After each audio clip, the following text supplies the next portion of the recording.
أولما أصابتكم مصيبة قد أصبتم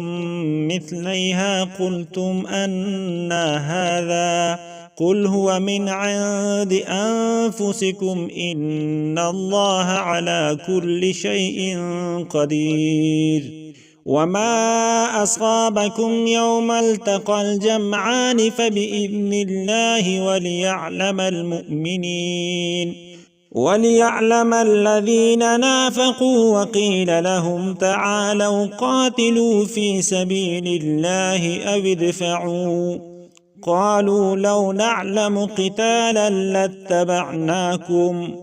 هم للكفر يومئذ أقرب منهم للإيمان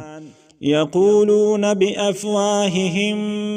ما ليس في قلوبهم والله أعلم بما يكتمون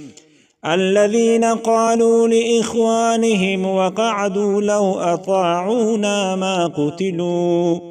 قل فادرءوا عن أنفسكم الموت إن كنتم صادقين